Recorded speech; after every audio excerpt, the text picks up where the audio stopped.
All right. What's up? What's up, everybody? Welcome, welcome, welcome. Welcome. See folks coming in now. What's going on, Andrea? Bonita, Keith, LeBaron, Maria, Bryce, Marianne, Marla, Michelle, Ray, Teresa. What's good, family? I hope you're well. All the truth seekers in the building. Pleasure to have you. Today is going to be sacred. It's going to be special. I'm feeling good. Thank you. I appreciate that. Good. Well, I'm excited. We had our introductory session for Metaphysical Bible Study about, what was that, 3 weeks ago. I had to take 2 weeks off to one was travel, and the next week it was a sacred day for one of my loved ones. So today we are back at it, and after our first session, the homework was to start with Genesis 1 and start to do that reading. And I'm excited. I've read it several times since that time. And from here, we're going to be very consistent in terms of our weekly meetings in this space. And so I'm excited to have you here and to go through this process. This is a brand new process. I've never seen anything like it to this moment in time, especially online. I guess there's been some more intensive Bible studies that are within a particular religion, but this is a non-religious Bible study, and we are just focused on going into our core. And I'll share some of those principles that we covered 3 weeks ago. I'll share some of those principles with those who are new. If you are new to the building, type new to this temple. This is our temple. No physical structure. This is our temple right here. So if you're new to the building, let us know. All right, cool. Did you all get the email? Did the reminder email go out? Oh, so we got a lot of new folks. Did the reminder email go out? Okay, good. I just wanted to check. All right, good. All right, so let's get into it. I'm going to share my screen. I want to recap some of the principles that we covered a few weeks ago. So let me do that, especially since so many people are new. And share my screen. All right, beautiful. So welcome to Metaphysical Bible Study, a non-religious Bible study for those seeking to strengthen their relationship with God. Today, we will be decoding Genesis chapter 1. And this space is every Sunday. Will be every Sunday at 3 p.m. Eastern Standard Time.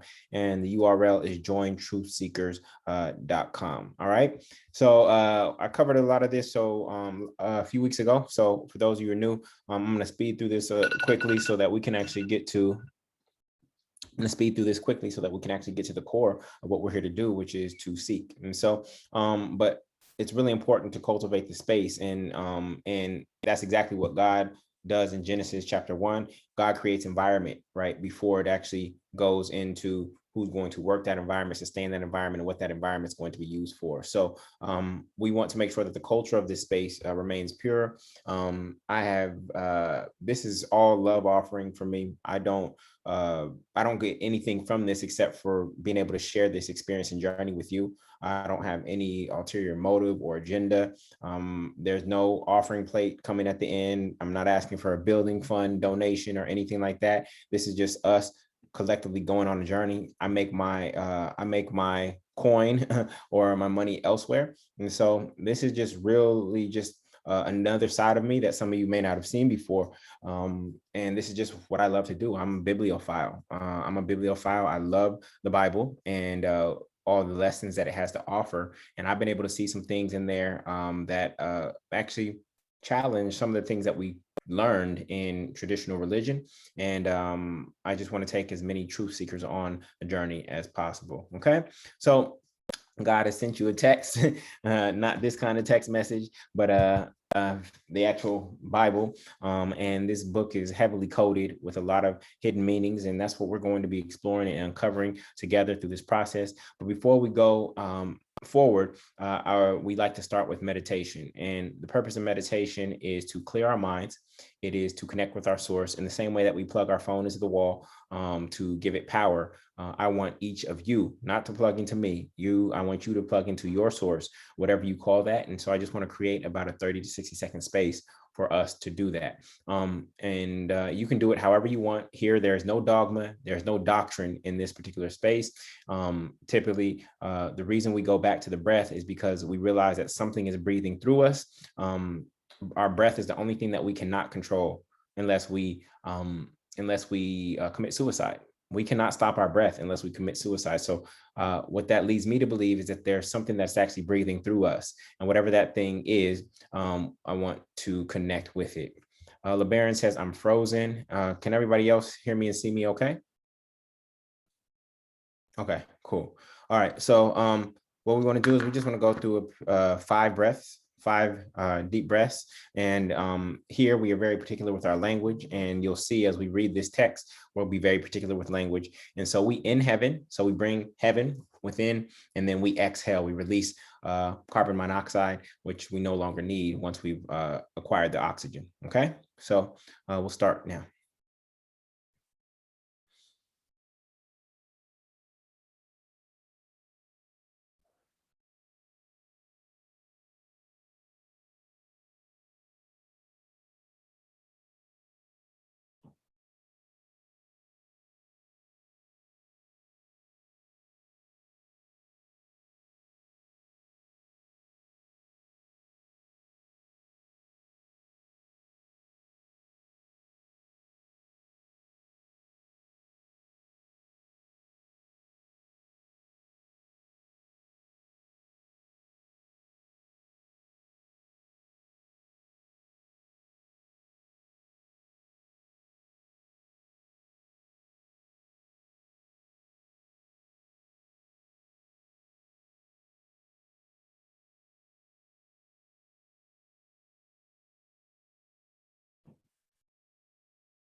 Two more breaths.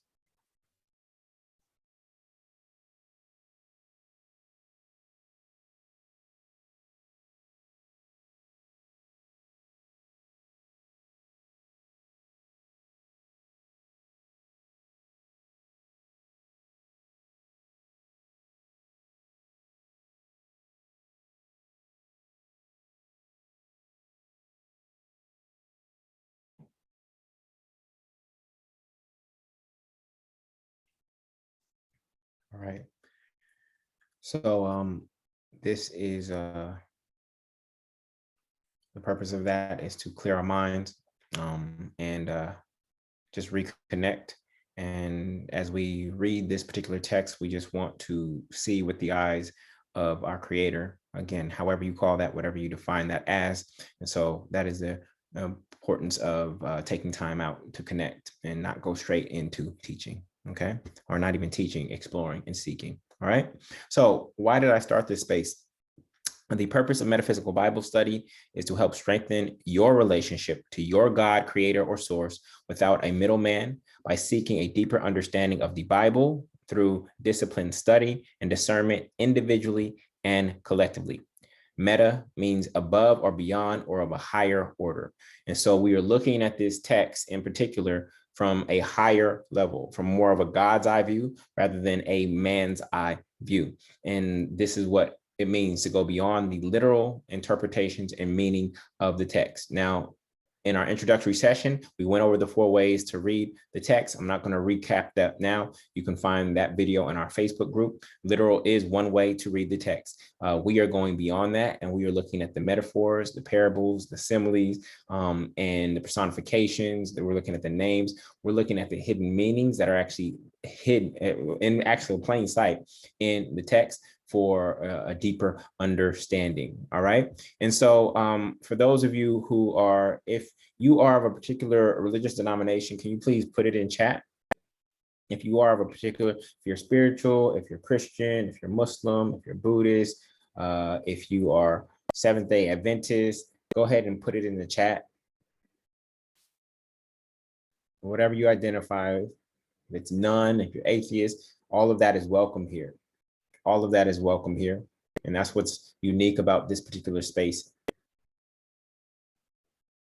Beautiful. Okay. For those of you who are Christian, can you identify or specify what type of Christian you are, or are you just in general Christian?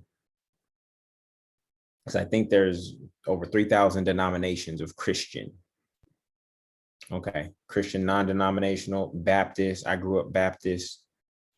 I don't identify as anything at this moment in time. Okay. Beautiful. Actually, my identification is I'm child of God. That's my identification at this moment in this stage of my spiritual journey. I'm just a child of God. That's it. Period. Okay. Cool. So since this is since many of you are Christian, I wanted to make sure that we brought in the scriptures that support our search for truth. And the reason why is because when you go on this specific journey, especially in dogmatic churches, they will throw out scriptures like lean not unto thy own understanding. And basically they say, don't trust in your own mind, right? Don't trust your intuition. Just believe, right? And there's actually scripture that goes beyond that. All right. And for almost every scripture that somebody throws out at you at church, especially elders, ministers, and things of that nature, there's usually a scripture that counters it. And these scriptures, some of them come from quote unquote the lips of Jesus, if that is your belief system. So in John 8:32, it says, you shall know the truth, and the truth shall make you free. Matthew 7:7-8 says, ask and it shall be given you, seek and ye shall find, knock and it shall be opened unto you. For everyone that asks receiveth, and everyone that seeketh findeth, and to him that knocketh it shall be open. Okay. 2 Timothy 2:15 says, study to show thyself approved unto God, a workman that needeth not to be ashamed, rightly dividing the word of truth. Okay. And that is what we are doing. That's what we're engaged in. Isaiah 28:9-10 says, whom shall he teach knowledge, and whom shall he make to understand doctrine? Them that are weaned from the milk and drawn from the breast. For precept must be upon precept, precept upon precept, line upon line, line upon line, here a little and there a little. The reason this is so significant is because now that you are no longer relying on the middleman, right? Now that you are no longer relying on the church specifically, or a minister specifically, to connect to your source, you are now being weaned off of milk. You are actually being drawn from the breast, and you are going directly to the source yourself. And so this means that you have grown spiritually, and that what you've been fed through the middleman, which is a necessary stage of life in spiritual growth, is no longer necessary, or you can do it in conjunction with your own search. Okay. And then finally, in Proverbs 25:2, it says, it is the glory of God to conceal a thing, but the honor of kings is to search out a matter.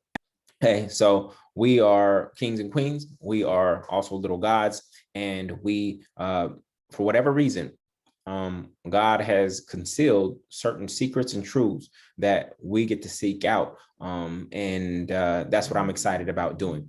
So when you think about this particular space, you can't pour new wineskin into new wine into old wineskins, or else they will burst. The old format was you listening to a leader and them telling you what was true, right? Them leading your spiritual journey. Here, we are a collective. We are individually going on our own spiritual journeys, and we bring those insights back to the collective. And we can do that through reading. We can do that through just direct download and meditation and prayer, etc. But this is how we approach it. This is a completely different approach, and it requires more work from you. This path is the road less traveled. This is the narrow road, family. This is the narrow road, but it's going to lead to a wider perspective of who God is, who you are in relationship to your creator. Okay. And so why I started this space, the Bible has impacted all of our lives in some way, especially in American culture and Christianity. Misreadings of it have been used to justify many negative manifestations in our world. After reading it for the first time in its entirety, I realized that what Jesus taught and what was being preached in most churches was actually opposite. And being able to decode the Bible and understand the deeper truths about our relationship to God and how our minds work, how our mind works, has changed my life. And so that is why I come to this space. Now, in this space, as you can see, we have people of all different backgrounds, right? So in this space, this is about creating a safe space for seeking. So in this space, trying to convince others of your way of seeing things, trying to convert others into your way of seeing things, and trying to condemn others for not seeing things your way is not allowed. We do not accept that in the comments. We do not accept that in the Facebook group. It just leads to immediate dismissal. All right. If you believe what you believe, then stand in your belief. But you do not have to take anybody with you. If somebody comes to that realization on their own, then that is the process. They will be drawn unto the truth in their own way, on their own timeline. And so this space, we do not engage in convincing, converting, or condemning other people for how they currently relate to God. Okay. Because at the very same time, you wouldn't have wanted somebody to try to convince, convert, or condemn you when you were at a lower stage of spiritual evolution. And so we refrain from that in this space. So there is your truth and there is the truth. And what is true for you doesn't make someone else wrong. And what is true for someone else doesn't make you wrong. There is no need to attack or feel attacked. It is done unto you as you believe. That is what scripture says. It is done unto you as you believe. If you believe something, it will be done unto you as you believe. Okay. And so that will be your relationship. I have two younger brothers, and we each have our own relationship to our father. They're my half brother, and we each have our own relationship to our father. Each relationship is unique. There's no one way to do it. All right. And so that's how we approach this in this image about seeing what is true, and the truth, I think, captures it. Okay. So we all have our own perspective. About the Bible really quickly, there's no such thing as the Bible. I know that's what you may have called it. That may be the book that is on your desk right now, but there's only a Bible. Perhaps the Pope is the only one who has an original copy of the Bible. Many things have been lost in translation. The Bible is not one book. It is 66 books written by 35 to 40 authors. The Bible is not a Christian book, though it is heavily used by Christians. And the Bible is part history and part story. Every word is not meant to be read literally. We need discernment to identify which parts are which. And that's where our prayer and guidance come in, and meditation come in. If you look at BibleHub.com, you can see the many different versions of the Bible. So this alone tells you if there are versions that, if there are several versions, then there's no the Bible. Okay. And so we need to be very clear about what we're engaged in. And we have to understand that the Bible has been a 1600-year game of telephone. Genesis was supposedly written around 1400 BC, and it didn't get canonized until 200 BC to between 200 BC and 200 AD. And so if you've ever played the game of telephone in the same room with a 10-word sentence, you know that it is very difficult to pass that sentence just in a room, right? So think about a story being passed on over 1600 years. There are probably a lot of inaccuracies in that story and mistranslations. And so we just have to be honest about what it is that we are dealing with. And our goal here is to, despite the mistranslations and things of that nature, still looking for the deeper truths that did not get left out.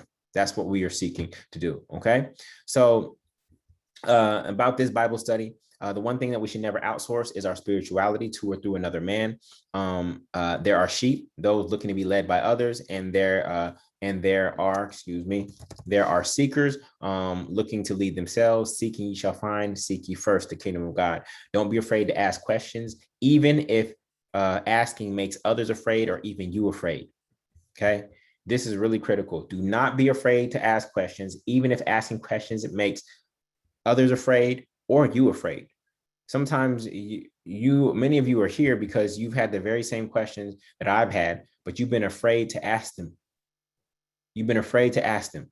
And in this space, it is okay to ask them. It is okay to explore, as long as we're coming from the intention of seeking the truth. Okay. And don't throw out the Bible with the baptism water. I know a lot of Christians in particular no longer align with the dogma or the way that the quote unquote church operates. And so they throw out the Bible, right, with the religion. And I'm here to let you know that there's a lot of wisdom still in this book. And even if you put the religion to the side just for a second, the wisdom that is in this book can really help you with your life. So the goal is not for you to think like me or to see what I see. The goal is for you to see what God reveals to you through this process. This is not about looking to me for guidance or for answers. I believe that all the answers are inside of you. Your answers are inside of you. All I'm doing is initiating this space, and then I'm holding this space with everyone who is here. All right. So I'm not sitting here as an expert, as a person, as an all-knowing guru or guide. I'm literally on this journey just like you. I might be a little bit more advanced in this journey because of the work that I've done before initiating this space, but I'm not here to give you any answers. And that may be frustrating for some of you. Julian, just give me the answer. Tell me what you know. No, that is not how this space will operate. All right. This is about you going within yourself and you strengthening and establishing your own relationship with your creator, your source, your God, however you call it or whatever you define it as. All right. So I will share my perspective, but I never want you to take my perspective that I share, the insights that I share, as truth.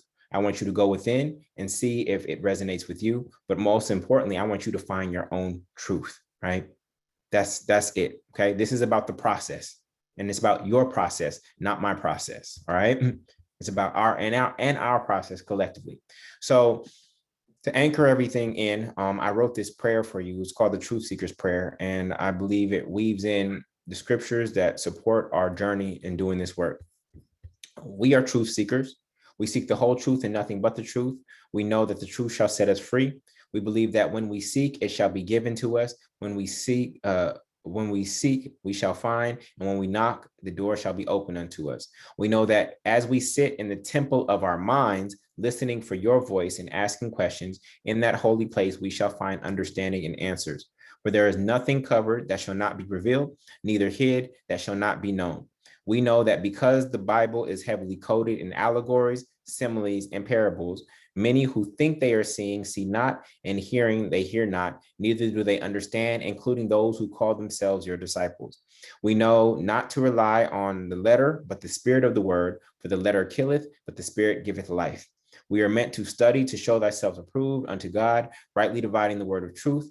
Wash our feet, which represents our understanding, so that we may build our church or temple, which is our individual belief system, upon a rock of truth, that we are the sons and daughters of God. May we feel free to renew our minds by destroying and rebuilding our temple over and over and get better and better, leaving no stone standing. We know that when we pray, we shall enter into the closet of our minds, shut the door, and pray to God, which is in secret. And we also know that where two or more or three are gathered together in your name, I am is in the midst of them. We pray that this metaphysical Bible study blesses, builds, and brings all children of God closer to you, whether inside or outside of a religious context, even if that means wrestling with our concept of you for our blessing, like Jacob. We love you and thank you with all of our hearts, minds, and souls. Ashe, amen, and so it is. Okay, so that is the Truth Seeker's Prayer. All right, so the reason we explore the Bible in this way is because the Bible is like a 7-layer dip. And when you have a 7-layer dip, it's very rare to just eat off of one layer. Okay. You typically dig down and you get into multiple layers of the Bible. And that is exactly what we are doing here. These are the 4 ways to read the Bible. Peshat, which is a simple, straightforward, literal meaning. Remez is the hints or suggestions or the allegorical meaning. Darash is the comparative meaning as given through similar occurrences, teaching or learning. And then Sod is the secret or mysteries or the esoteric mystical meaning as given through the inspiration or revelation. And so we are seeking to reach the levels of Darash and Sod and not just read the Bible literally and see what the deeper meanings of these stories actually are. So today we are going to be starting with Genesis, Genesis 1. There's so much richness in this particular text, in this particular chapter. It is the beginning of the book, and it's really, really powerful. So where we our process in terms of how to crack the Bible code is as follows, and the acronym is CRACK. Okay, so crack, we connect with God, which we did through our meditation. Enter into thy closet, and when thou hast shut thy door, pray to the Father which is in secret. Okay, then we read the text with new eyes. We release old programming, perspectives, and literal interpretation. Okay, then we ask for inner, and understanding from God. Ask and you shall receive, seek and you will find. Then we code. We actually break down the names, the words, the nouns, and numbers that are in that particular text using meditation, divine downloads, the Metaphysical Bible Dictionary, concordances, and etc. We use our various tools to understand what that word actually means, right? And then finally, we knock, and the door, which is the secret, the parable, the metaphor, the allegory, shall be open. So this is how we crack the code, right? So some of the tools we have are the Abarim publications.com. This is where we can type in Hebrew words and actually get the meaning or translation of them. For instance, Jesus died at Golgotha. Golgotha actually means place of the skull, right? So I believe, this is me, I believe that the Bible is a manual, instruction manual for how to use our mind and our consciousness. And so it makes sense that if Jesus got crucified at the place of the skull. Of all the places that he got crucified at the place of the skull, right? And so the crucifixion actually happens here in our mind, in my particular belief system, okay? We also have truthunity.net, which is the online version of the Metaphysical Bible Dictionary. I have a physical copy. of the Metaphysical Bible Dictionary here. So I have this version here. We also have our tools such as the concordance, which will give us all of the uses of a certain word in the Bible, as well as the Latin, Greek, and Aramaic meanings of them, right? Then we also have, so those are going to be our primary tools for this particular journey, right? And so with that, what I'd like to do is I would like to go and actually start reading Genesis 1, right? How many of you read Genesis 1 in advance? Yeah, how many of you read Genesis 1 in advance? Beautiful, beautiful, beautiful. So this is not a passive, I'm so happy to see this, okay? This is not a passive learning experience. This is not where you, like in college, where you just show up and you expect to get taught. It's really important that you do the work on your own in advance, and then you bring your insights and your questions to the conversation here, right? If you don't do any pre-work, then what that's saying is that you are not ready for the conversation, and you're actually expecting somebody else to do the work for you, right? And then give you milk, right? In this space, you must do the work on your own in advance, and then we can come share what we've discovered here collectively. That's going to be different. And I'm not just saying do not show up if you have not done your homework. All I'm saying is do your homework. Is that clear? Is that clear? This is a different approach, family. This is a different approach. I'm not sitting here as expert. This is about me challenging you to deepen your relationship with your source. So yes, that means making time. For some of you, that's going to be in the morning. For some of you, that you went to church today, and then after getting spoon-fed by a minister, then you go and do your own work. So this is also not saying do not go to church, okay? I'm not saying that. I'm just saying do your own work. Go directly to source yourself, period. That's all I'm saying. Like, it's like when I was growing up, the kids who ended up doing best in sports were not only the ones who went to the regular practice, but also went to the batting cage on their own, right? After practice. Does that make sense? They didn't just go to the same practice that everybody went to. They didn't just go, just like people just go to church. They also went and did work on their own between practice and games. That's how they got better. That's how they got better. So this is not just something, set a phone alarm and show up to Metaphysical Bible Study and just see what you learn. No, you need to learn something and then show up to Metaphysical Bible Study. All right. Beautiful. All right. So, man, how many of you had some aha moments when reading Genesis 1 with new eyes? How many of you had some aha moments?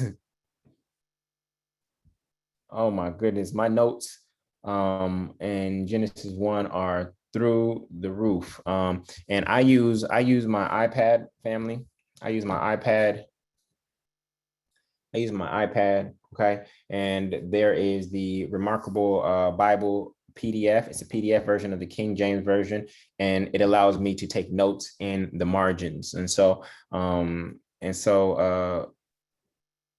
beautiful. Okay, so let me share my screen. I'm trying to think, should I share my blank version? Should I do a blank version so that you don't see my notes? Hmm. I'll just share. I'll just share my screen and then um stop sharing. Share. Do. iPad via AirPlay. Share. Boom, boom. All right, cool. So we are going to read this together. Um, I wish we were all in a physical space together, but it's okay. We aren't. So we're using the technology to the best of our ability. All right. So I'm going to read. In the future, I would definitely love other people to read the text. I'm reading from the King James Version. The reason we're using the King James Version is not for any particular reason except that it is the most common. And so as we study this together, we want to be on one accord. All right. So cool. So uh in the beginning, in the beginning, God created the heaven and the earth. Okay. Actually, before we go forward, what comes up for you about the word Genesis? What comes up for you about the word Genesis, first and foremost? Genes is right there. Genes. And then we know that Isis is the Egyptian goddess, goddess of motherhood, magic, death, healing, and rebirth. Right. So yes, and the Hebrew word for it is Bereshit in Hebrew, which means generation or creation, or in the beginning. It means actually in the beginning. Bereshit in Hebrew means in the beginning. So the word genes is right there. So for me, that was a clue, like that this is, you know, about the actual making of man and our body, right? So in the beginning, God created the heaven and the earth. So what I see here, when you hear that, what question comes up? What do you point, or what do you notice? What do you think when you hear in the beginning God created the heaven and the earth? What comes up for you? Good, good, Cindy. So yes, there's two distinct places, right? So what this actually reveals to me is that before God, we always think about God as multiplying, right? But in the beginning, God actually started off by dividing. In the beginning, in this creation story, division is first. There is distinction first. Now, I do believe in division in the context of oneness, right? So my arm is still part of my body. It's still part of the whole, right? So it's not division like you over here and you over here, Crips and Bloods. It's not that kind of division, right? But we see separation in the beginning, right? As opposed to multiplication, which comes later. So I know that growing up, I had to idea of God just being this multiplying entity and the universe is expanding and things of that nature. But when I really looked at how this story is written, it actually starts off with division. All right. What that means for us, I don't know. Maybe we'll get clarity on that as we continue to go. All right. So next is, and the earth was without form and void, and darkness was upon the face of the deep. All right. So uh what comes up for you as you hear this? And the earth was without form and void, and darkness was upon the face of the deep. What came up for you here? My question was, what does the face of the deep mean? What does the face of the deep mean? Without form for me means that there's no materiality at this moment in time. And there's just a void, just emptiness, more like a black hole, right? We also tend to demonize darkness. Throughout the Bible, darkness is demonized, right? But when you really understand it, where did creation begin from? Where did creation begin from? It actually began from darkness. And there's no, at no point does God call darkness bad. Yes, there is a quote that says, let there be light, and he said it was good, but at no point does God call darkness bad. But in our dualistic thinking about the way the world works, we say, oh, if light is good, then darkness must be bad. This is the presumption that we make.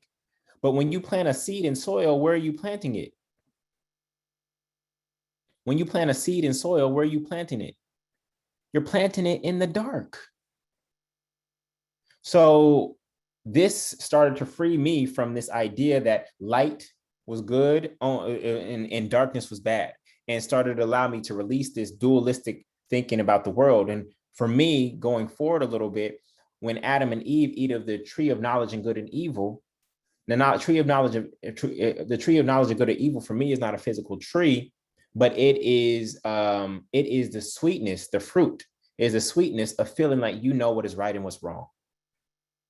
It is the sweetness of feeling like you know what is right and what is wrong. That's when we enter a dualistic world where there's good and there's evil, there's right and there's wrong, there's black and there's white, there's Crips and there's Bloods, there's Christians and there's Muslims, there's my way, there's your way. That's where the division and the separation actually starts for me in my religion, okay?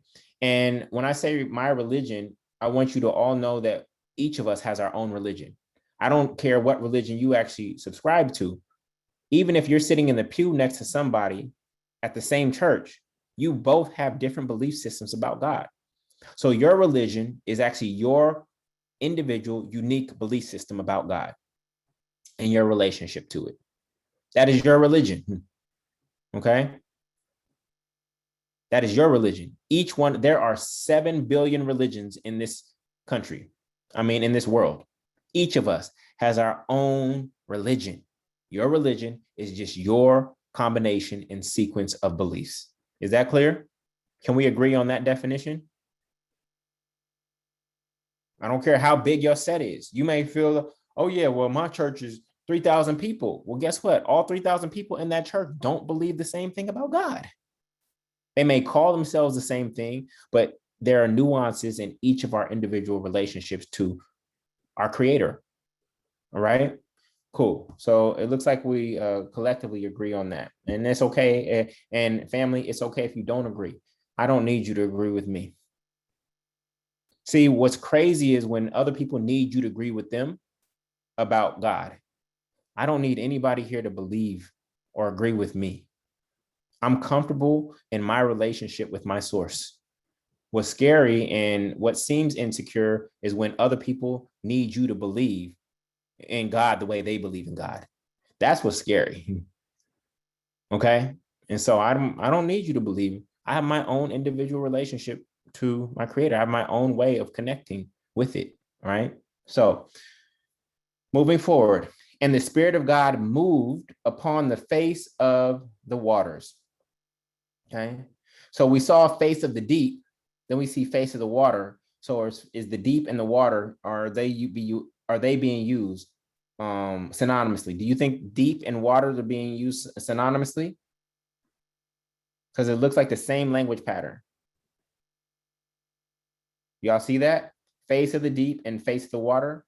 You think they're being used synonymously? Because that gives us a key, right? That gives us a key. Deep, then I could write here, deep equals water, right? So next time that we see water or we see deep, then we can actually make that translation because that might be a synonym, all right?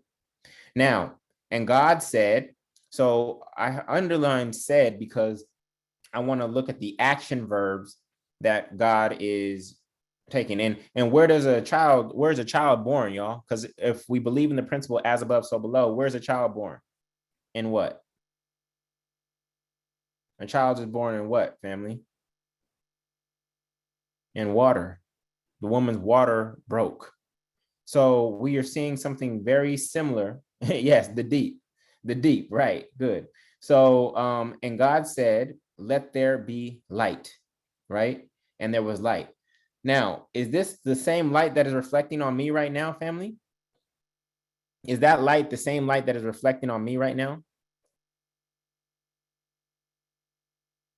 No, it's not. That light doesn't come till later. The light that we see that lights your house, or that the sun gives off, that light doesn't come until later, family. This is a different type of light. This is a different type of light. This light is non-physical. The physical light comes later.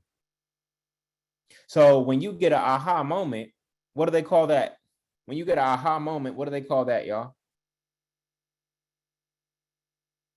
They call it a light bulb moment. And does that light reflect outwardly? Does that light reflect outwardly? No, it doesn't. It's an inner light, inner non-visible light. It is a new awareness, right? It's a light bulb moment, right? So this is why it's so important to read for ourselves, right? So God said, let there be light, and there was light. So for me, what do you think? What do you think light? Yes, good one, Lois. Enlightenment. Yes, I'm going to put that. I love that, Lois. Enlightenment.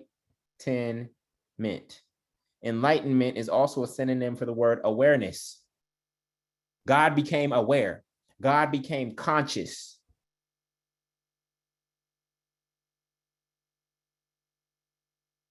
God became aware or conscious. Okay. All right. Y'all seeing this? And again, we don't have to see the same thing, family. We're just going through this process together. We do not have to see the same thing. All right. So moving forward, verse 4, and God saw the light and that it was good.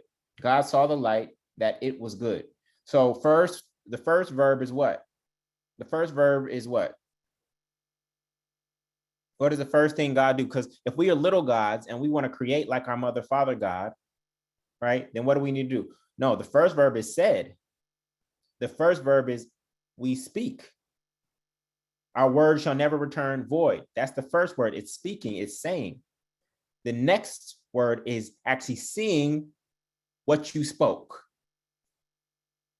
You're seeing what you spoke, right? So God saw the light, that it was good. And God divided, here we go, division again.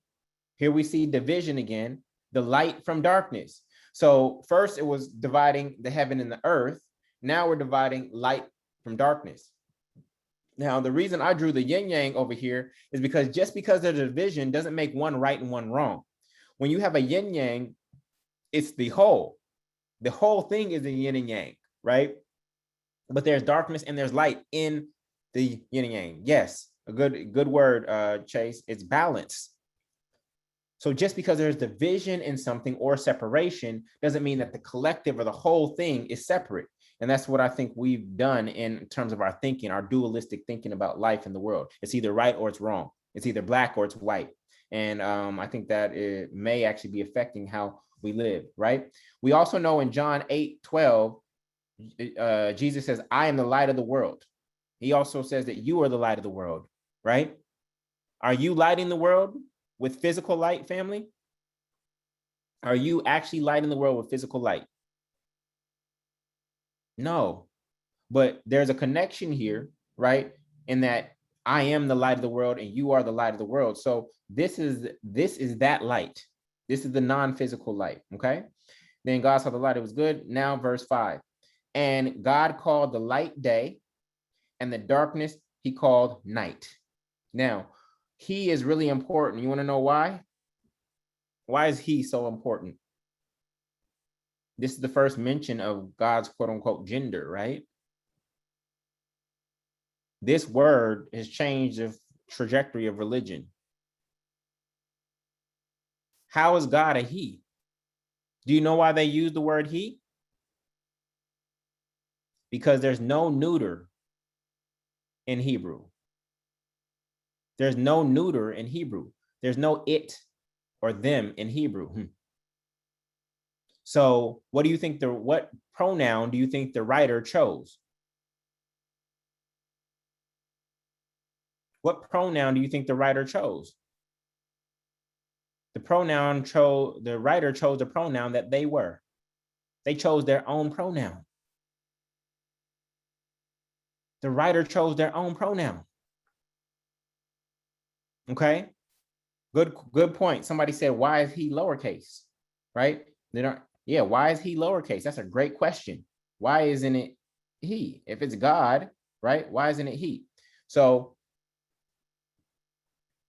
this frees a lot of women, because throughout the rest of the Bible, what do you call God? God the what? What do you call God the rest of the Bible? God the Father. And where's the divine feminine? Where is the divine feminine throughout the rest of the Bible? Gone. Gone. But we just talked about we just talked about a woman giving birth and the child being born in water. Whose water is holding the child? Whose water is holding the child? It's a woman. So do you think that creation can happen without divine feminine? Can creation happen without divine feminine? In fact, when we are first incubated, or not incubated, when we were first conceived, we all start out as female. All of us. We initially all start out as female. And when we go over, we're going to get there. It said, let us make man in our image and likeness, right? Male and female, he created them. Male and female. In 27, it says, God created he, him. Male and female created he, them. Can you create something? Can you get a banana from corn? Can you get a banana from corn? Can you get asparagus from corn? So can you get a female from something that is only male? No. No, you cannot. Whatever is creating the thing has to have that thing inside of it. Guess what I recognize, y'all? I am part female. I have feminine energy in me. If I did not have feminine energy in me, I would be 100% denying my mother. Now, I manifested as a man or a male from a gender perspective, but I have feminine energy in me. We all do. And the women that are here, they have masculine energy in them. So when we're talking about male and female, it's actually about feminine and masculine, and not about gender. And so off of this one pronoun, the rest of the Bible, God is just known as the Father. This is why I particularly use the language mother, father, God, because I recognize in my religion, my belief system, that it is impossible to create feminine and masculine from only a masculine energy. Is this making sense? Actually, that's the wrong question. I have to be careful myself. I'm not trying to convince you. So that's the wrong question. My hope is that this is opening your eyes, period. My hope is that this is providing some insight for you. My hope is that this is helping you, period. I don't need it to make sense for you. If it does not resonate with you, that is okay. All right. So moving forward. All right. So in the evening and the morning were the first day. Now, this one is interesting because the evening and the morning were the first day. But typically, to define evening and morning, we would need a physical light, right? Or the way we do it on Earth, we define evening and morning by a physical light, but we've already established that there's no physical light at this moment in time. Right? We've established there's no physical light. So my question was, how do we get this notion of evening and morning? And on top of that, the big question, y'all, we have to ask is, how did Moses hear God said, let there be light? If Moses wrote these, and Moses wasn't born until a lot later, how did Moses hear God say, "Let there be light"? There's no human beings at this moment. Who heard God say that? How do they get this divine download? These are just real questions that we have to ask, family. Okay? So, moving forward, verse 6. Verse 6. Yeah, Makita says, interesting. Just realized the sun wasn't created at this point. Nope, we haven't even got to the sun yet. Okay? So, verse 6, and God said, "Let there be a firmament in the midst of the waters, and let it divide," another division, another point of division, right? "Let it divide the waters from the waters." Dividing waters from waters. Okay. So firmament, are we talking about land, right? Or is a firmament the sky? And God said, "Let there be a firmament." Firmament, by dictionary definition, typically means sky, "in the midst of the waters, and let it divide the waters from the water." Now, when you're sitting on a beach, there can be a point in time where it's difficult to determine the sky from the waters. Have you ever had that experience where you actually don't know exactly where the skyline is and the water line is? So that's what came to mind for me. That's when I'm hearing divide waters from waters, that's what came to mind for me, where it just looks like, wow, where is the sky and where's the water actually starting in? So there is a division there between what is sky and what is water, but it can be hard to see. So that's what came to mind visually when I read this particular scripture. Okay. Andrea said, "I'm in Cali beachside." so she knows what it is. Okay. So so verse 7, God made the firmament and divided. So another verb. What's the new verb that came? What's the new verb?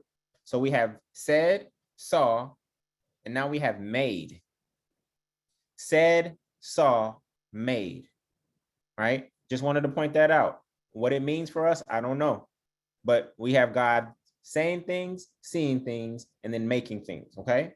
And God made the firmament and also divided the waters which were under the firmament. Okay. So the visual that we just depicted of the beach, yes, there's water, there's the firmament, which is the sky, and then there's under the firmament, which is the water. So that visual that we're talking about actually might be accurate. Okay. From the waters which were above the firmament, and it was so. So now it seems like there's this division between sky and what we actually call water today. All right. So verse 8, and God called the firmament heaven. And most people depict heaven where? Most people depict heaven where? Up in the sky. So this is where some of that imagery comes from, but it's actually false, because we know that the kingdom of heaven is where? According to Jesus, the kingdom of heaven is where? It's within us. But when you see these religious institutions add imagery to things that are actually incorrect, white angels with wings, heaven in the sky with golden gates and things of that nature, those images play an important role in our conception of God. But the images are actually based in falsehoods. They're based in falsehoods, painting the devil as some red dude with a pitchfork and horns. Where does that come from? Where does that come from? Painting Jesus as a white character with blonde hair. This imagery has cut us off from finding and actually connecting with source. Instead of God making man in his own image, man has made God in its own image. Man has made God in its own image. We think that God is some big man in the sky. So we are personifying this invisible substance and source. We are personifying it and we're giving it human characteristics. If cows had a religion, what do you think their God would look like, y'all? If cows had a religion, what do you think their God would look like? It would be some big cow. So what have we done? We've done the exact same thing. We've done the exact same thing. Okay. So, and it's normal. And so I understand why there is a picture of white Jesus. You want to know why? Because if cows had an image, and I don't know if cows have a religion or a spiritual belief system, but if cows have an image of a big cow being their God, then what do white folks going to create? They're going to create a God in their own what? They're going to create a God in their own image. We actually, I don't know who's all here, but I know that people of African descent, we are like the only ones that do not create God in our own image. It's weird. Or maybe it's that we know that God does not have a race, that God is not a human being, right? Maybe it's that we have that inner understanding, and so we don't go and do what other cultures have done to try to make God in their image look like them. There's a European version of God, there's an American version of God, there's a surfer version of Jesus, right? Every culture or country adapts this imagery to make it look like their people. True or false? There's an Asian version of Jesus out there.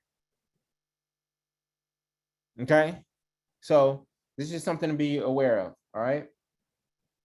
So, and God called the firmament heaven. And okay, so verse 8, and God called the firmament heaven, and the evening and the morning were the second day. Okay, so that was day 2.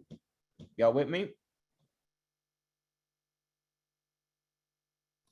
All right. Chase says, I'm still working on firmament. Is faith moving on the unformed capacity of spirit consciousness? That's a good question, Chase.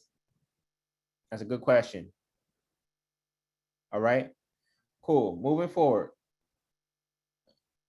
Motov said, this is the best Bible study ever. Hey, we get into the truth. This Bible study doesn't have an agenda. It's not trying to convert, convince, or anything of that nature. We are just seeking truth together. All right. So moving forward.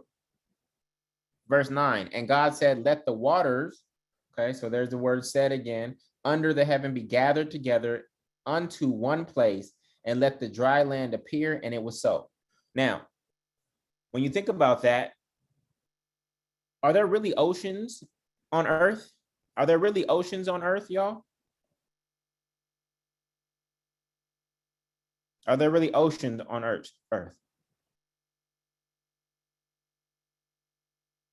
There are none. Those are all false separations. Are there really states in Europe? Are there really countries in Europe? Are there really states in the United States? These are all false man-made separations. So this notion of gathering the waters unto one place makes sense. We call it this ocean, the Indian Ocean, the Pacific Ocean, the Atlantic. We call it that. We've made up these divisions. But where does that line really end? Right? We even see it with neighborhoods getting gentrified, bringing in a little real estate. Y'all know I love real estate. Do neighborhood boundaries, when a neighborhood's getting gentrified, do those boundaries start to move, y'all? All of a sudden, Bed-Stuy is like 2 blocks east now, right? But we just be moving boundaries whatever we want to. We like this division. This is not Bed-Stuy. That's East New York, and that's why it's priced lower over there, right? We create all these false boundaries as man. That's what we do. Okay, it's ungodly. All these false separation, ungodly. All right. So moving forward. And number 10, and God called the dry land earth, and the gathering together of the waters called the seas, right? And God saw that it was good, right? So that we see this language pattern of it was good. Now, has God called anything bad to this moment in time? Has anything been called bad? Does anything God create, is it bad? Not one thing is God created called bad. Yet religion convinces you that you are what? Religion convinces you that you are what? What do they force you to believe? that you were born a sinner. Nothing in the creation story confirms that whatsoever. Everything that God created was good. But once we get to the eating of the tree of knowledge and good and evil, then we think we know what is good and what's bad. Why would they need to convince you that you were born a sinner so that you would need them to become redeemed?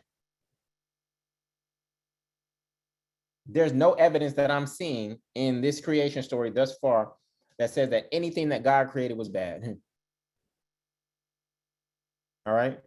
So let's keep it pushing. All right. And God said, let the earth bring forth grass, the herbs yielding seed, and the fruit trees yielding fruit after his kind, whose seed is in itself upon the earth, and it was so. All right. So now we're getting into fruit. And is there any fruit out there that can bear a fruit that is not of its own kind? No. All right. Now watch this, y'all. Let's get mental. Is there any thought that can produce something that is different than of its own kind? If thoughts are just seeds in the soil of your subconscious mind, is there any thought that can produce something other than the nature of that thought? Oh yeah, we going there, family. Thoughts held in mind produce after their kind. If you have joyful thoughts, guess what? They can only produce joy. If you have thoughts of scarcity, guess what? They can only produce scarcity. So now the question becomes, are we talking about the physical formation of Earth? Or are we talking about the physical formation of the mind? Or both? Is this metaphor so powerful that it can actually apply to both? Is this metaphor so powerful? Is this writing so powerful that it can actually apply to both and you don't know which one?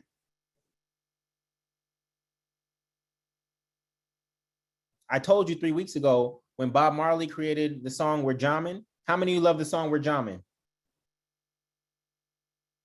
How many of you love the song We're Jamming by Bob Marley? You want to know why you love it? Because he was not saying we're jamming just in that form as in partying. He was saying we are jamming. The reason you love that song is because it's the highest affirmation in the entire world. He's literally repeating over and over that you are a God man or a God woman. And scripture supports that. Is it not written in your law? I've said you're gods. But he did it so masterfully that you didn't even know that that was the actual message. No bullet can stop us. Now we need no beg, no we will bow. There's nothing in that song is about partying whatsoever. Not one thing. Go read the lyrics. There's nothing in what you are. We're jamming. What you are. Nothing in that song is about partying. But it was done so masterfully to get to the subconscious mind of man that you didn't even know. So if Bob Marley can do that with a 3-minute song, you think that can be done in the writing of one of the most masterful books in the entire world, or 66 books in the entire world? This is a masterpiece, family. Okay. So where are we? And earth brought forth grass, an herb yielding seed after his kind. You see, remember I said the Hebrew language does not have a what? The Hebrew language does not have a what? A neutered pronoun. It does not have a neutered program. So you see how even when we're talking about seed, the writer gives it a gender. Even when we're talking about seed, which does not have male or female organs, right? It still uses the male gender.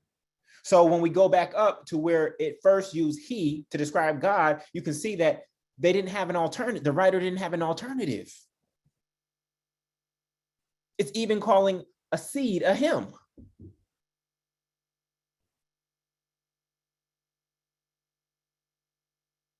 Y'all with me? okay, whose seed within itself after his kind, and God saw that it was good. All right.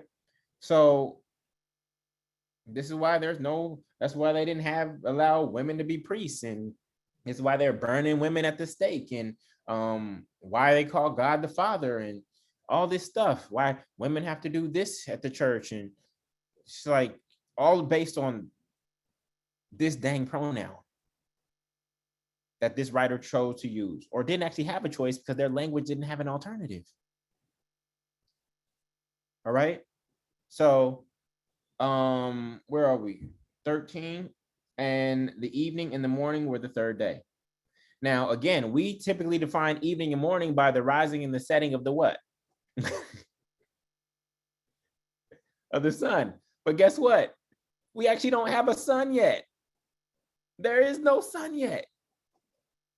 So this writer is actually projecting a concept from their reality that did not even exist yet. I don't know if the writer was Moses, so I'm not going to say that. I have no proof or evidence that the writer was Moses. Okay. But this writer is using a concept from their reality that did not even exist yet. Morning and evening didn't physically or tangibly exist yet. All right. So, verse 14. And God said, let there be lights. There's let there be light, and then there's let there be lights. Now we're talking about the sun, okay? In the firmament of the heaven to divide, again, division again. We think that God is all about multiplying. We see division again. Divide the day from the night. Let them be for signs and for seasons and for the days and for the years. You see this word signs, y'all? Everybody see the word signs here? Everybody see the word signs right here? So you'll have religious folks who will say, oh, that astrology stuff is all voodoo and things of that nature, and you shouldn't do that. But it literally says right here, and let them be for signs and for seasons and for the days and for the years. It's literally right here that these patterns of stars, etc., are signs for us to help us understand our present reality. I mean, that's pretty undeniable. Let them be for signs.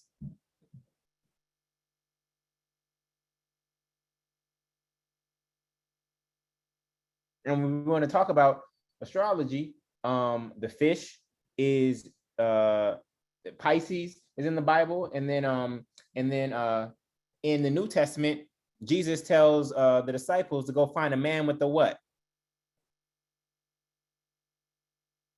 In the New Testament, Jesus tells them to go find a man with the what? A pitcher. Who is that in the astrological sign? Who is the man with the pitcher in the astrological sign? Aquarius. It just happens to say, go find a man with the pitcher. Just happens to say that? No, come on, y'all. Okay, so let's keep it pushing. Yo, we only on verse 13. We on verse 13. How y'all feeling right now? How y'all feeling right now? Y'all feeling good? Cool. Nate said, this is wild. Exactly. And this is just Genesis chapter what, y'all? We could probably do this for a month, just this one alone. Okay. So where are we? We on we are on 15. And let them be for lights in the firmament of the heaven, and give light upon the earth. And it was so. All right. Verse 16. And God made two great lights, the greater light to rule the day, and the lesser light to rule the night. He made the stars also. Okay. So the greater light is to rule the day, and the lesser light is to rule the night. So what does this metaphysically mean? What does this metaphysically mean, y'all?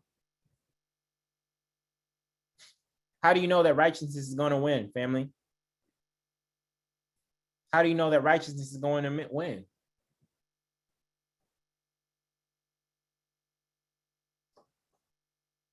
How do you know that righteousness is going to win? Because it's the greater. It's literally right here. It's the greater light. Does the moon produce light on its own? The moon does not produce light on its own. It gets the sun's light reflected off of it. This is how you know that light will always beat darkness. However the story falls, all the twists and the turns, you can rest assured that light will always overcome darkness. Because darkness, the definition of darkness is what? Anybody know what the definition of darkness is?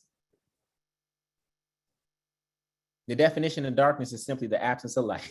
There you go. Keith said it, LeBaron said it, Sarah said it. All it is the darkness is literally just the absence of light. That's it. So if we are the light of the world and we shine our lights, then guess what happens to darkness?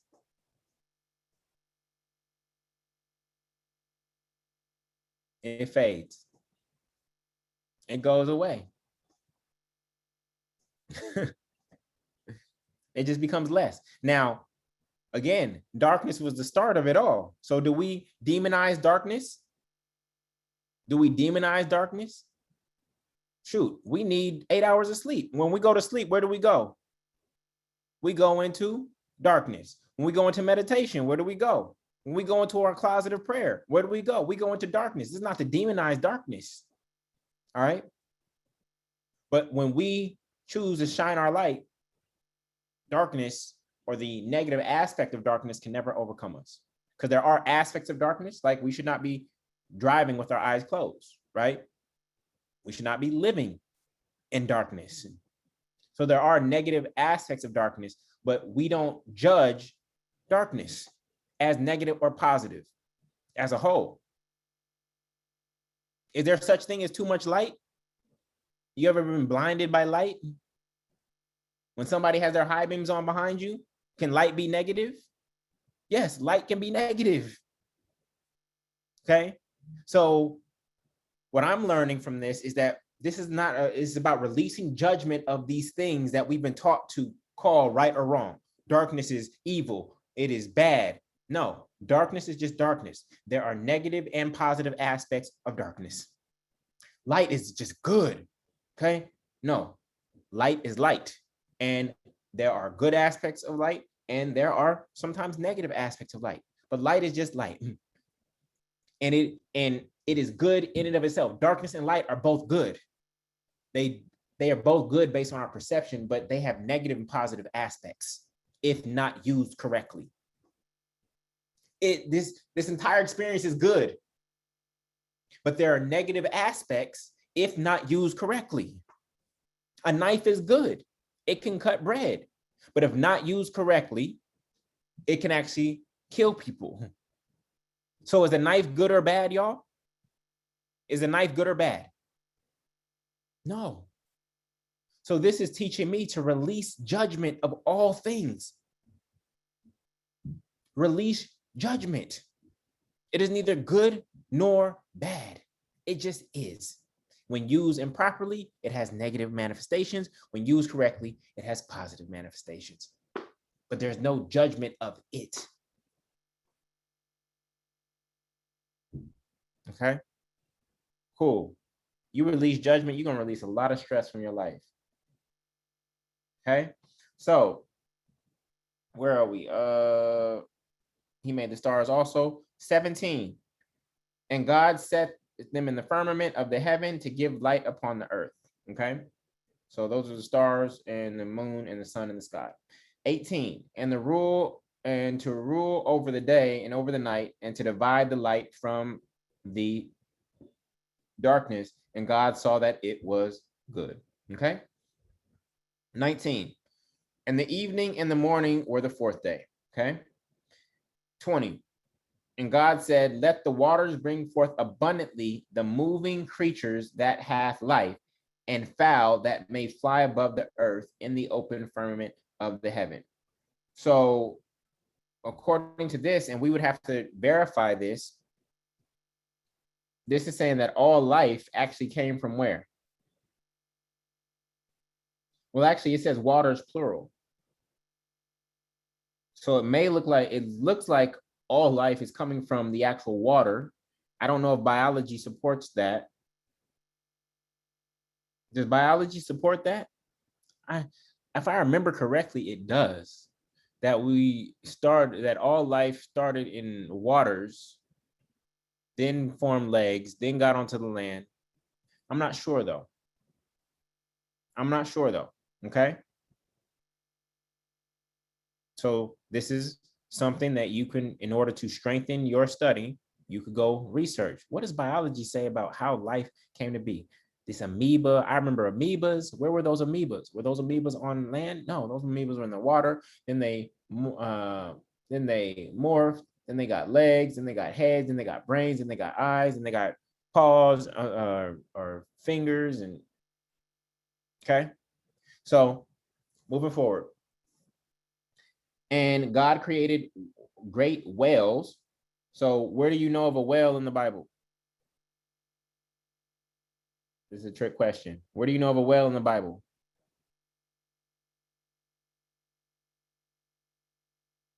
Jonah. Okay. I want you to go read that story and see if it says whale. That story does not say whale, family. It says great fish. See how the imagery affects us? Are there apples in Genesis? Are there apples in Genesis, family? No, it's just fruit. It's just fruit. But imagery. If anything, it would have been a fig. I'm not even sure if apples grow in that region of the world. I don't even know if apples grow in that region of the world. You see how the imagery that is out there in the Sistine Chapel and the stained glass, you see how this imagery has actually cut you off? Its images create a shortcut because the image is worth 1,000 what? An image is worth 1,000 what? 1,000 words. So we take these images as shortcuts to try to understand God, but these images are actually cutting us off because the images are a man's interpretation of the text. But there's no apple in Genesis. It does not say well in the story of Jonah. This is why I want all of you to read for yourself. I just want you to read it for yourself. Because when you read it for yourself, you're going to see things that are not taught or that actually are opposite of what you were taught. Okay? And little white baby angels with wings. What kind of pedophiles like were making all this art? These little naked babies flying, calling them angels. Like this joint, like when you really think about it, this joint is sick, yo. Okay? So let's just keep it pushing. I'm just calling it what it is, y'all. I'm not afraid to say it. I'm not afraid to explore it either. All right. So, and God created great whales and every living creature that moveth, which the waters brought forth abundantly after their kind, and every winged fowl after his kind. And God saw that it was good. Okay. So now 22, and God blessed them. So we got another word by God, right? New verb. So what are all the verbs that we have in terms of how God moves or how God creates? What words do we have in terms of how God creates? Said, saw, made, bless, divide, and now what do we have? Be fruitful and, actually God does not multiply. It says, and God blessed them, saying, be fruitful and multiply and fill the waters and the seas and let the fowl multiply in the earth. Okay? This is actually does not say God multiplied. God tells us to multiply. God tells its creation to multiply. So you want to know what that means to me? It means that God has given us everything that we need. It means that God has already given us everything that we need. And guess what that means? When you pray, there's nothing that God can give you. Yo, there is nothing for God to give you. All the Legos are already here. You asking for more Legos, they're all here. You just don't have the consciousness or the awareness to see them. Because what is God? First thing that God does, first verb that God did, God saw it. No, said it, then saw it. It's all here already. God's first gift to man before life was what? Land, earth, everything was here. You realize the iPhone was here in the midst of when the pyramids were being created, you realize the iPhone was here, y'all? The iPhone was here. Every ingredient that is in this iPhone and the divine ideas were all here already, but we couldn't see it.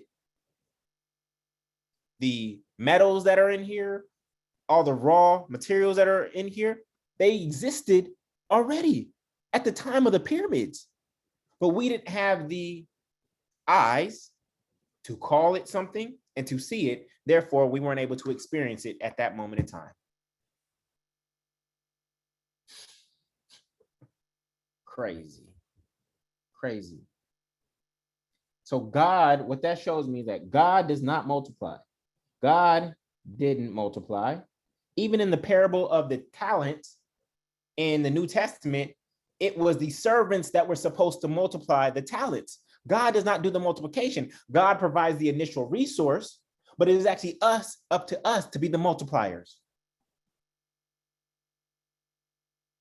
Wow. Everything is already here for us to create what we want. Goodness gracious.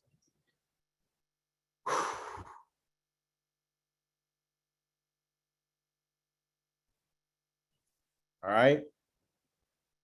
Y'all ready to move forward? That I'm sitting with that one. I'm gonna come back to that one on my own study. All right.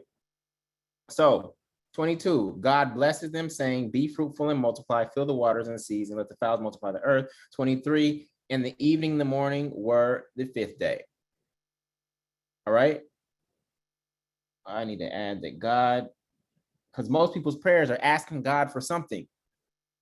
If anything, what should you be asking for God for? Not something. You should be asking God for sight. Makita got it. You should be asking God for sight. Stephen, another example of sight, clarity. I just want to be able to see. I know it's already here, God. I know it's already here somewhere. All I'm asking for is sight to see it. I'm not asking for it. I'm asking for the sight so that I can see it. When you lose your keys, your car is parked out in the driveway and you cannot find your keys. What you do know is what? That the keys are actually there. They're in your house somewhere. What do you stop and pray for? You stop and pray for the ability to recognize them and see them.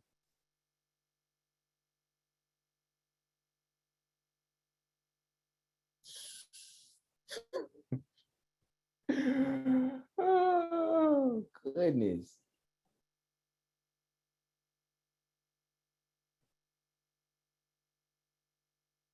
All right. Makita running down the aisles of her home or her apartment. No church aisles here. All right. All right, where we at? 23. And the evening and the morning were the fifth day. Oh, I feel so good right now, yo. I was unsure about whether I should just continue this journey on my own, whether it was important to create a collective experience about this. But right now, this is just confirmation. I'm getting insights. I've read this many times in preparation for this, and I'm getting more insights right in the midst of it. All right, cool. So next. 24. And God said, let the earth bring forth the living creature after his kind. Again, using pronoun that the author, okay, kind, cattle and creeping things, and the beasts of the earth after his kind. And so it was. All right. So y'all ready to go back mental? You ready to go back mental? Watch what I discovered, y'all. You see this? God gives man dominion over what? The earth or our mind? What do you have dominion over? You have dominion over the earth. Can you control tornadoes? The only thing you have dominion over is what? You have dominion over your mind. So guess what? The fowls are our superconscious higher thoughts, right? They are in the heavens. They are upwards. The beasts are on the earth. They're on the conscious mind. They are a higher conscious. Fish are actually our subconscious thoughts, and creepy things, creepy thoughts are lower conscious thoughts, y'all. Just try that out. I'm not saying it's true.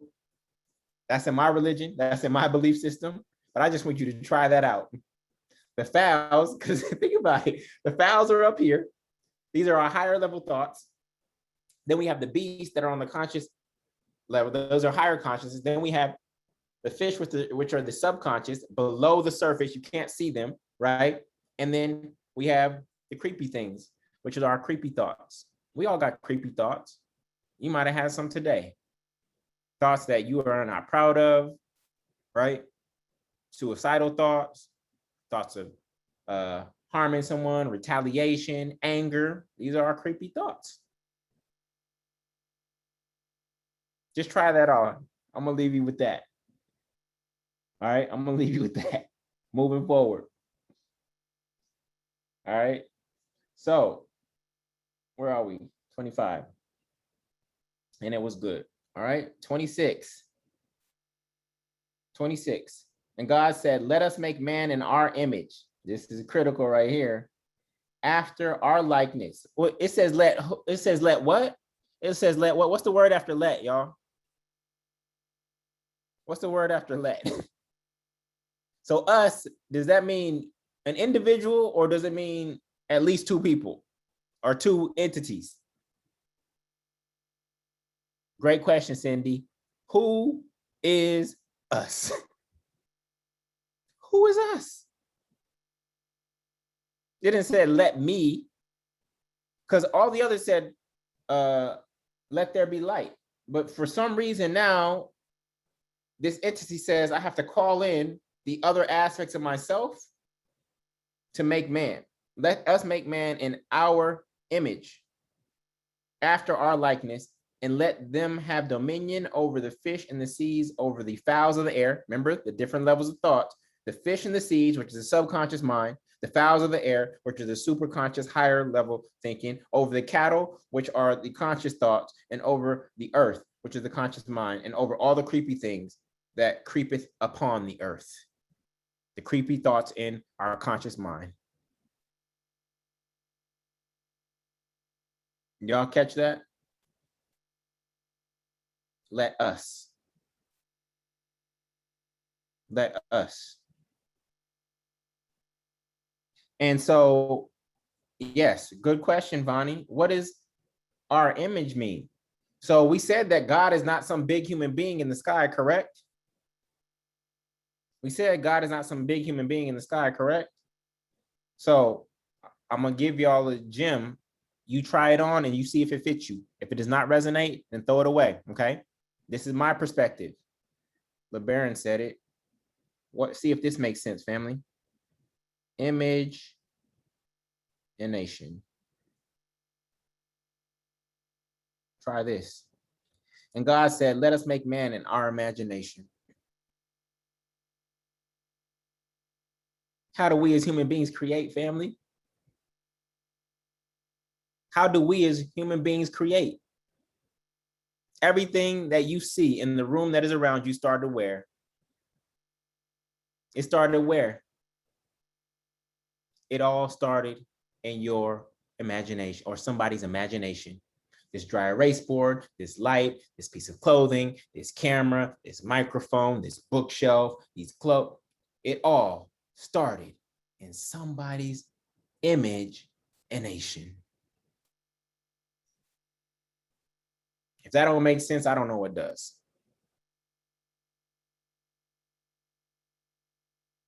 Okay. It all started. So, and God said, let us make man in our imagination, after our likeness. So if we're after God's likeness, then we are also what? Then we are also what? We are little G's. We are children of God, not sinners. That's in my religion. It's okay if you still believe that. That's okay. That's safe here. But then we are little gods. A kernel of corn can only produce a what? A kernel of corn can only produce another kernel of corn. That's it. It can't produce anything else. God cannot produce a sinner.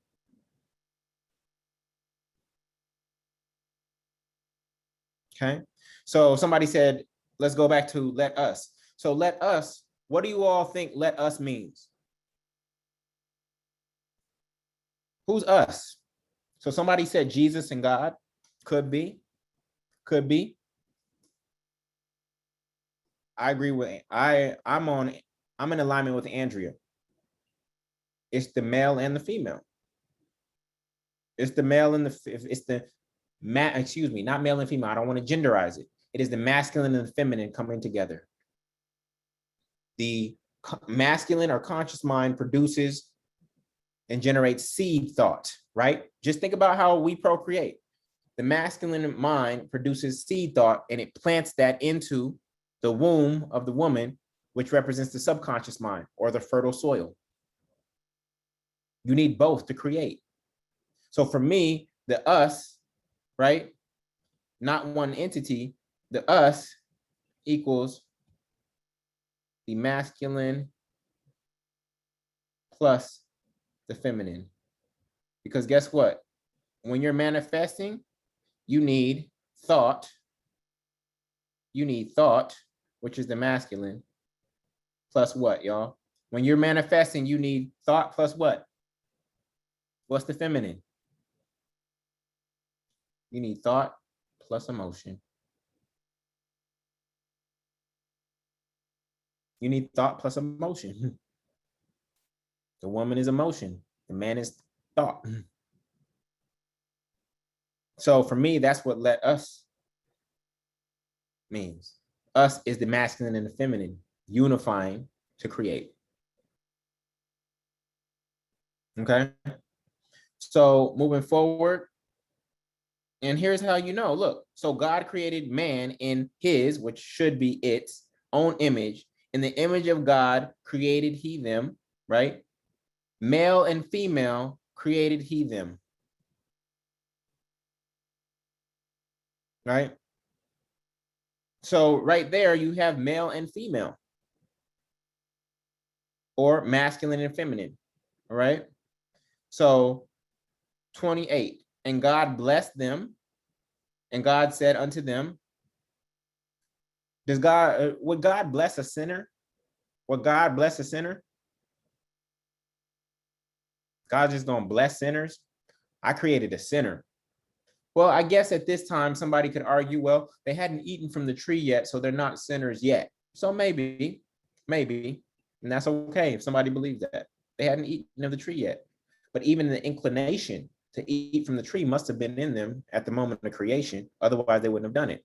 If that programming code was not in there, then it wouldn't have been possible.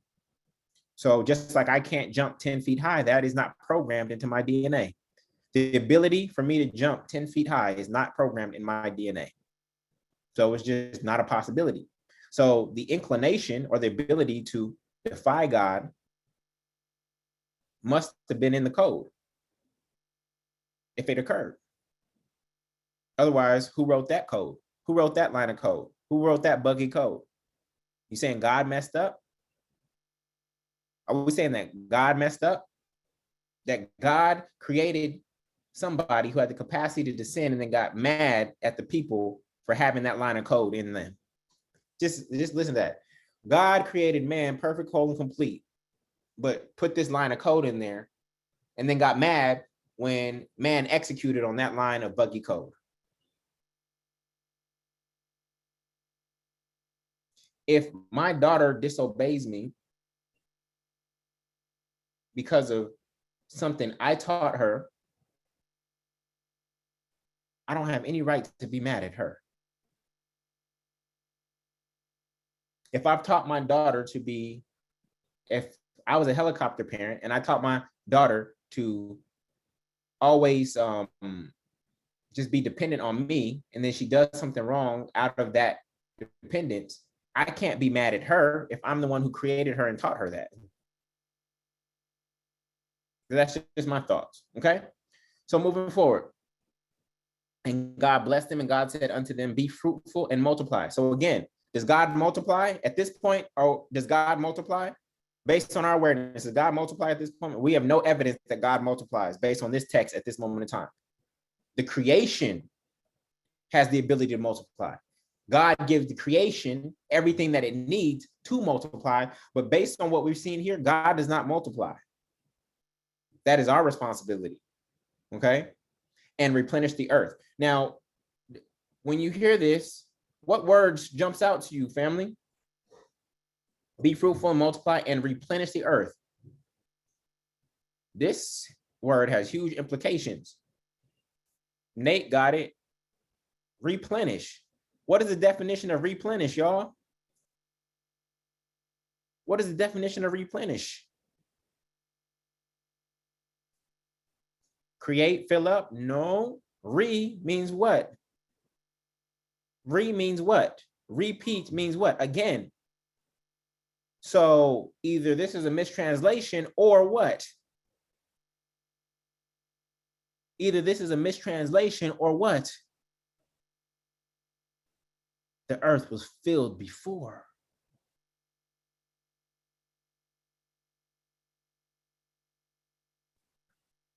You want a refill at the restaurant? Somebody has to replenish your cup. You had a full cup, you drank it, and it had to be replenished.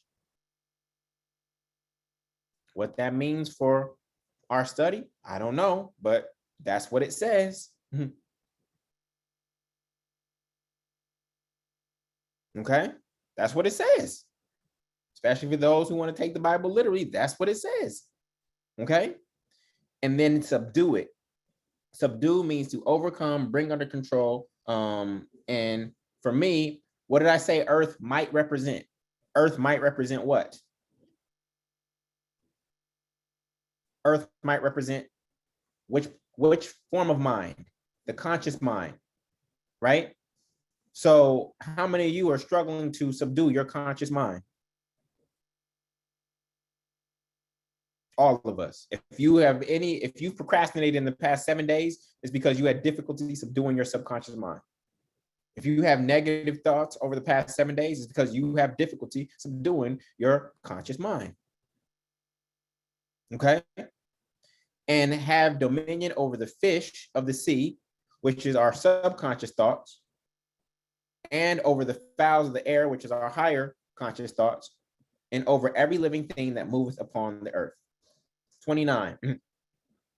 And God said, behold, I have given you every herb bearing seed, which is upon the face of all the earth, every tree in which is the fruit of the tree yielding seed, to you shall be for meat. Now, why can't this be our current understanding of meat?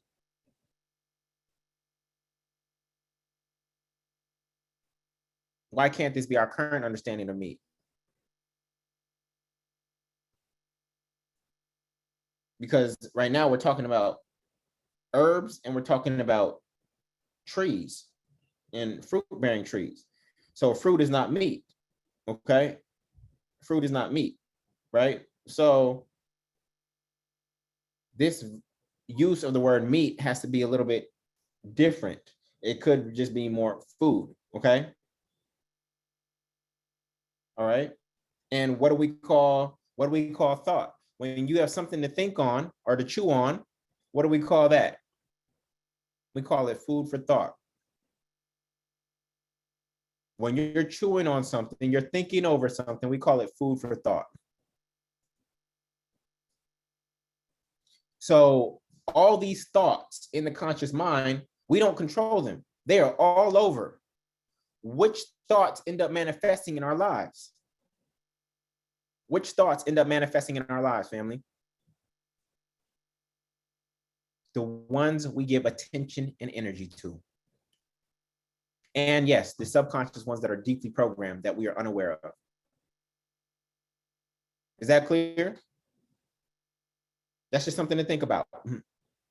Thoughts are going to come from all kinds of places. You might have had a random thought just a second ago. We're in the middle of metaphysical Bible study. You might have had a random thought about a friend from high school. The thoughts are out there, okay? They're out there. Just which ones do you choose to grab onto, latch onto, and focus on, and nurture, and cultivate? If you remember this from Financial Church and from the Rich and Righteous book, you are the guard inner. You are the guard inner of your mind. You have to stand guard of your inner. It is your responsibility to cultivate your Garden of Eden. That is your responsibility. Okay? So you do not have to accept every seed that passes by your garden. Okay? So, verse 30, and to every beast of the earth, and to every fowl of the air, and to everything that creepeth upon the earth, wherein there is life. So every thought seed has what in it? Every thought seed has what? Yes, LeBaron.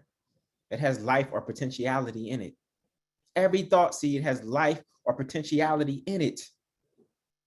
Okay? So wherein there is life, every thought seed. Every thought seed has life or potentiality. Okay? I have given every green herb for meat, and it was so. Okay? In verse 30, and God saw everything that he had made, and behold, it was very good. Now we go to, what do you notice about this one? We go from it was good to it was what? Very good.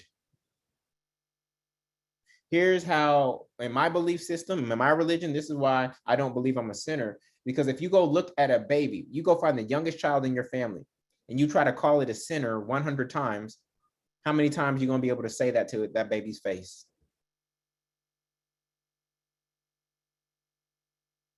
If you go get the youngest child in your family, just born, straight out the womb, just had their party, how many times are you going to be able to look that baby in its face and call it a sinner? Because you know it's not true. You were made very good. Very good. Now, sin means to miss the mark in archery. So do we all miss the mark? Yes. But to be a sinner, the sinning has to become a habit. If I only play basketball on occasion, then I'm not a basketball player. But if I play basketball every single day and I'm trying to get better at it, then I'm a basketball player. So just because I sin and make mistakes occasionally does not make me a sinner habitually. Right here, I'm saying that because right here it says it was very good. All of it was very good. Not even just good anymore. It was very good. Okay? And if you look at the story of the prodigal son, even when the prodigal son left, lost the inheritance, and came back, how did the father see the prodigal son? As if he was what? Very good. I'm just happy you're back home. I don't care what happened. I don't care what you did. I'm so happy that you were here. I'm going to celebrate you because I know who you truly are. Okay? And the evening and the morning were the sixth day. Evening and the morning were the sixth day. Whoops. This is why I like this app, because I can put things like this in here. Biblical timeline is in here. This one's interesting. We can cover that probably next week. And that was it, family. That is it. That's Genesis 1. Woo! Heavy. Heavy, heavy, heavy, heavy, heavy. How y'all feeling? Y'all still with me? Yo, that joint is not for the weak. That joint is not for the weak. All right. All right, all right, all right. So I think that I'm doing this organically and naturally. I think what makes sense is that we do chapter 2 next week. Let me see. Do we do chapter 2? Okay. I found this on the web for do we do chapter 2 and Let's do chapter 2 and 3 next week. Let's do chapter 2 and 3 for next week. So that means that you need to have read it at least 2 times. Yeah, that was Siri. Siri wants in. Can't Google this stuff. Google this stuff. So what we just tapped into, you can't Google that. Siri can't answer any of those questions. All right. Okay. So I'm gonna put this recording in the Facebook group. And our homework for next week is going to be to read chapters 2 and 3 of Genesis and go through the same process. All right. We're gonna go through the same process.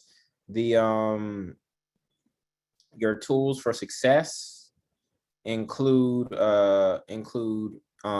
one, the King James Journal of the Word Reference Bible. The reason I love this Bible is because, as you can see, the huge margins. So you see, I'm taking notes on my iPad. You don't want to pay for an iPad, that's okay. This Bible has huge margins where you can take notes in the way that I did. For those of you who are not in the Facebook group, I'm going to put the link in chat right now. Chat. Put the link in chat right now. For those of you who are not in the Facebook group, please go join. You can share your insights on what you're finding, what your experience is there. We got a great URL, facebook.com/groups/metaphysical. So that is there. So go ahead and join that. Your other tool for success is the Remarkable Bible. This is the PDF version that I use on my iPad. So if you do have an iPad with a pen, you can do what I do and take notes there. This way you're not hauling around a thick book everywhere you go. And then we have the Metaphysical Bible Dictionary. I showed you the online version. Then you have the Strong's Concordance. I have 2 physical versions, but there are also concordances online. Okay. The other thing I want you all to pick out is the lens through which you're going to look at the Bible. Okay. So as you know, when I wrote Rich and Righteous, I was going through the Bible through a financial lens. Okay. But you may look at the Bible through a leadership lens. You may be looking to it for relationship insight. You may look for it for parenting insight, through an entrepreneurial lens or some other lens. So I encourage you to pick a lens through which you're going to look at this book, rather than just going at it just vaguely and just seeing whatever comes. I encourage you to pick a lens that you're going to specialize in. I had you all type this in 3 weeks ago, but go ahead. If you're going to figure out a lens, if you're going to choose a lens through which you look at the Bible, what lens are you going to look for? What specific types of insights are you going to be looking out for? Relationships, that's a good one. Okay. Relationships. All right. Entrepreneurial, financial, personal, leadership, mental. Good, Gail. I like that one. Leadership. All right. And so we're going through Genesis right now, but here's some of the curriculum that we're going to be covering, some of the stories that we're going to be dissecting. And we're just going to keep going with Genesis because the flow right now is so fire. And so just really grateful for you being here. The other thing that I'm going to need you to do is I'm going to need you to get what are those notebooks that you used to get for your kids? You know those notebooks? they used to get for your kids with that look like zebras on the front. Y'all know what yeah, the composition notebooks. I need you to go get one of those, or you're going to use a Google document. It's up to you, but you're going to start defining these terms for yourself. So rather than having the old program terms and definitions that you were given, I need you to actually define these words for yourself in your religion. In your religion, not my religion. I don't need you to accept my definition, but you need to know, what does baptism mean to you? Okay. What does the Bible mean? What is the Bible to you? What does Christ mean to you? What does disciple mean to you? What does God mean to you? What does hell mean to you? What does heaven mean to you? For me, heaven is a mental state of mind, right? And earth is the material state of mind, right? It's our material experience of the world. So that's my definition, but what is it for you? All right. So you are building out your own religion. Okay. Again, this is not discouraging you from going to your larger form religion and your services. This is just you doing deeper study and strengthening your relationship with your creator, however you call it, whatever you define it. So homework is get the tools, especially King James Version. Meditate or pray 5 minutes per day and do your best to decode Genesis 2 and +3. That's going to be homework. And we'll be back here same time, same place next week, 3 p.m. And just keep the conversation alive in the Facebook group. Go ahead in the Facebook group. And how about this? Everybody go in the Facebook group right now. Go in the Facebook group right now. I'm going to admit everybody and just type your biggest insights or aha moments from today's teaching. Type your biggest insights and aha moments from today's teaching. I'm actually going to go over there right now, just so we can see what new angles people are getting, what new insights. All right. So I'm in the Facebook group. I'm about to share it with you all. I'm about to admit everybody. So I want you to go to the Facebook group, and I want you to.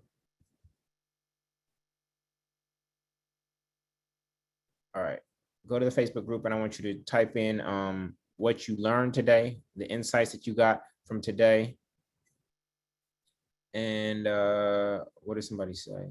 I need to admit everybody, member request. I'm going to admit everybody, approve all. All right, so you should all be approved right now. So with that, I'll read these later on. This should be the same Zoom link for the next 20 weeks. It should be the same Zoom link for the next 20 weeks. So you may want to save that in your calendar. All right. And with that, I want to say thank you for being here. This has been an amazing kickoff to Metaphysical Bible Study. I am blown away by the understanding that is already within you, what you were typing in the comments, and what's to come forth as we continue through this process. All right. So everybody have a great one. For those of you in the multifamily movement, I will be seeing you tonight at 8 p.m. Eastern Standard Time for our weekly Durham call. And everybody have a great one. All right. I'll be reading your Facebook note probably in about 2 hours, just to check in and see what were the breakthroughs, what were the aha moments that people had today. All right. Love y'all so much. I hope you're enjoying this process. I look forward to decoding Genesis 2 and 3 with you next week. All right. Much love, everybody. Peace.